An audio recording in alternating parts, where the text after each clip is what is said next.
defensive coordinator Kevin Steele. We'll jump right into questions. Coach, in North Carolina's first touchdown was a 74-yard pass. So what happened on the coverage breakdown? Just a simple eye violation. Simple eye violation. Base coverage, no adjustments to it, just a simple eye violation. That's all I can tell you. How did you feel about the overall defensive performance? They definitely seemed to settle into the game. Well, I think there were a couple things. Number one is the sidelines have been really, really good in terms of communication, information we're getting from up top, the information we're getting from the sideline, the information we're getting from the players, which allows us to tweak things as we go through the thing. I think if you look at things, as we did settle down. We did settle down. I think the second half,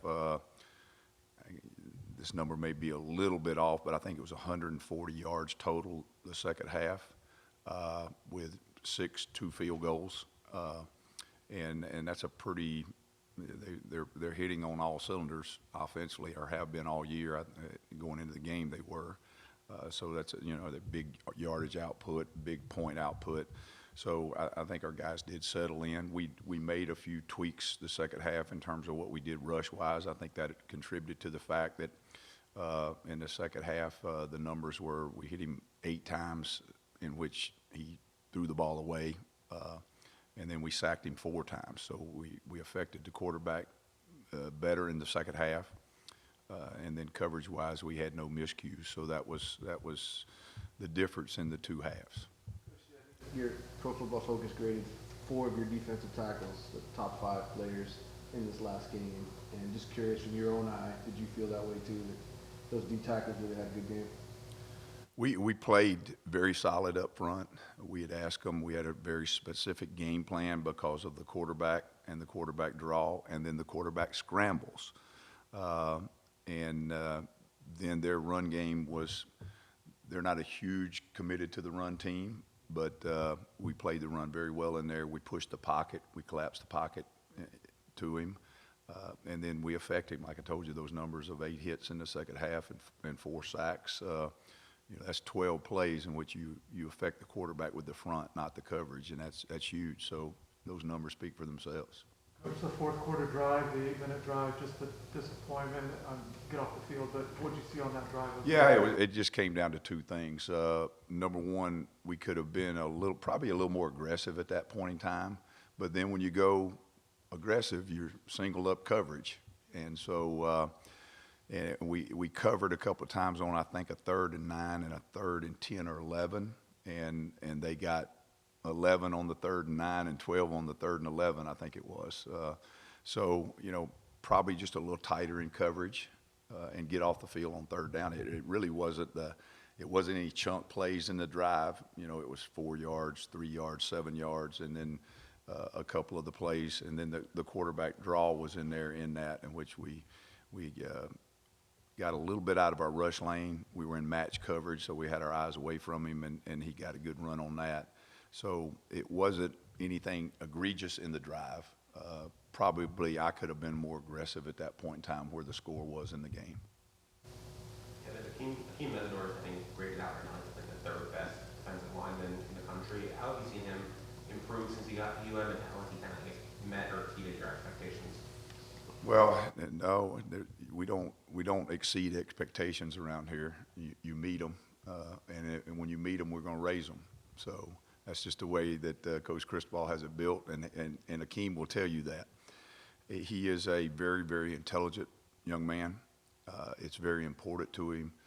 He works very hard. Those are all buzzwords you've heard 1,000,000 times. It's real. That's not a feel-good story. It's real. And so it's not a surprise that when you're that athletic and you're that strong and powerful, if you study the game like he studies the game and then you play with the passion he plays with, it's not surprising. And then similarly, Cam Kitchen's having a really good start to the year. I think 3 picks already. How have you seen him kind of develop over the course of the last year? Well, again, another smart guy. Very, very high football IQ, very calm. I don't know if you've ever been around Cam very much, but, he does not say very much. He's a kind of a calm, quiet guy. Loves to compete, and is kind of the quarterback back there in a sense, and that he studies it, he quarterbacks it, and he affects others in a positive way. Coach, I'm sure you've been to Lane Stadium, Virginia Tech. What is that like, and what's your challenge this week there? Well, the 11 guys on the field, that's the challenge. Been in a lot of different stadiums. There's not many of them that I have not been in the southeastern part of the United States, and that's a loud place to play. And so if they get momentum and get going, it can be really, really loud. So what we have to do is just block all that out. They're not going to let the fans play. I promise you, if they come on the field, they'll get a penalty. So we'll just make sure that we play against those 11 and execute, and then you can. It makes it a little quieter then. Coach, Jafari Harvey leads his team in sacks. He has a whole bunch of pressures on top of that. How has he really emerged as the season has progressed so far this year?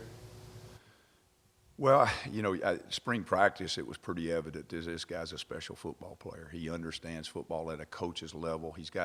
We talk about this, there's different stages in learning football, and some guys need walkthroughs, some guys need board, some guys need film, and then practice, and then some of them need all of it, some of them need some of it.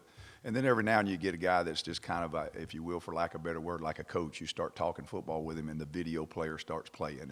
It's almost like he's got, goggles on and watching it in real time. That's just the way it is. And so he's kind of got a coach's mind in that regard. He enjoys competition. He is a highly, highly, highly competitive young man, and that's evident in the way he plays. That was the most we saw of Darrell Porter in terms of playing time. Darrell Porter Jr. Right. Just your thoughts on his play and getting better as time's progressing. Well, he's obviously a transfer, so been in a different system. He's adapted to the system, and then when two has gone down a couple of different times, he's had to go in. I think that he's settled in now. He is settled in, and he's doing his job very well. What was the pass rush adjustment you alluded to a few minutes ago? Well, you could see it on video because of the quarterback scrambles. I mean, he had really kept the chains moving in all the games of the past, the quarterback scramble. And we felt pretty confident that we could four-man rush him with our guys and push the pocket and make him throw from a well with guys on it. But we started the game out, and you probably see it if you watch it closely, that we spied a defensive lineman on him. So we were essentially, it looked like a four-man rush, but it was really a three-man rush. We were not affecting the quarterback very well, and he had a little bit more time. And so what we did is we just went to, and on our four-man rush, we were kind of cage rushing the guys on the edge, and that it was more speed to power, rather than just speed rushing. And so by that, I'm not trying to get technical, but we were really trying to make sure that we kept him in front of us. All right. And so we just cut it loose. We just said, hey, tackles, you're going to have to push the pocket in his lap. We're going to let the ends rush. And that's what we did. Coach, you mentioned that Jafari Harvey has that coach's mindset. If you don't mind sharing, who are some of the other players in the defense that you would also say have that similar? Mesidor, Flag, DJ, TC, those guys, I mean, they've played a lot of ball, and that's usually when it comes along, James, James in the last 6 months has really taken that on, So I probably missed one or two there. Daryl Jackson's got that. I mean, he just, you can pass him in the hall and say, hey, look, now remember when this happens, and that's what you see on the field. What do you see more for Coach Steele? I've seen you on a local high school game. Without being specific, talk to us about the abundance of talent you've seen out there compared to other cities you coached in. Well, the thing about it is, other cities I've coached in, they always sent me to Miami recruiting. So I had Miami as my primary recruiting area starting in 1980. I think it was 85 or 86. So I've been coming here a long time. Been going to high schools a long time here.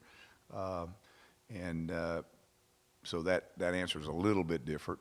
I mean, when you've got this many people in a condensed area, this many high schools, most of the college towns I coached in, you got one in the county, and you got one in 5 blocks, And then the next 5 blocks, you got 2 more down here. And so when you go out recruiting, and the best way to say it is, number one is you say, well, how many schools can you hit in a day? Well, in Miami, you could really, in spring recruiting, hit 8 or 9 schools in a day, and that's not hard to do because it's not very far from South Miami to Gulliver Prep or to, you know, Killian, or it's a pretty short drive, or to Coral Gables High. It's a couple of blocks. And so you get out in some of the areas in the country, and it's 60 miles to the next high school. So it tells you how many high schools they are here. They're all playing football at a high level. They're well coached, and so the numbers are up.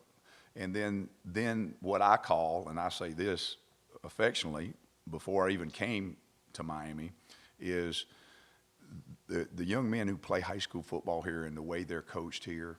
High school football is very important, and they're extremely, extremely competitive. I mean, you throw a ball out in the backyard, you're going to get a good game.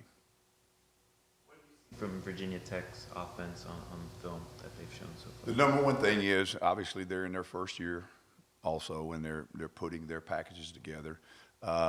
They are very similar offensively to what they do, to what we do.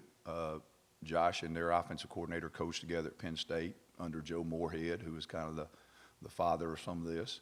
And so very similar in formation plays. There's a few wrinkles here and there. They're very well coached. They do have a go-to wide receiver. Their tight ends are very involved in the game. They're kind of running back by committee. The quarterback takes very good care of the football. He doesn't make a lot of mistakes. And then in their offensive line, probably the thing that jumps out the most is they're coached very well. They don't beat themselves. Obviously, you've been doing this for a long time, obviously. Do you remember having an issue like you're having right now with the cheap deep balls for touchdowns? No. Setting up touchdowns? No. There's been 6 in 2 weeks. No. And the thing that jumps out about it is it's not, you're searching for answers. And if you could say, well, we're in one coverage and it happens in this coverage, or when we get this person singled up on this person, it's happening. It's been cover 2, it's been cover 3, it's been man, it's been quarters, which are all base stuff that we've had huge reps at. So like I said before, I mean, we just gotta coach it better, have a better understanding of it. And because you see a lot of things out there. I mean, there's no play that looks the same, and there's a lot of different formations, a lot of different routes. So it's just almost strange how it's happened, but it's happened. It's real. We got to own it, and it's my job to get it fixed. And I do believe we will. I thought our guys did a good job of correcting it the other night. I mean, because you're sitting there thinking, based on the week before, then they come out and you have 2 of them happen. Think, oh, here we go again, and we got another half of football to play. And it did not happen at all the second half. And they were running, the same guys running the same plays, and we were running the same coverage. So hopefully we got that fixed now. Last question for Coach Steele. In your experiences, year one, there's always that transition period, right, before the kids really get it. How long does it usually take before you start to feel like everybody's comfortable with whatever it is you're running? It's been different at different places. It has. A lot of it has to be with what you follow, too. When I went to the last place I was at, the guy that I followed, we're from the same tree. So the transition was different. I have been when the transition was pretty, it was like oranges and apples. And so it varies. I know when we went to, the University of Alabama, obviously the second year was a conference championship game. So that was pretty quick. Thanks, Coach. All right, thank you guys. Thank you.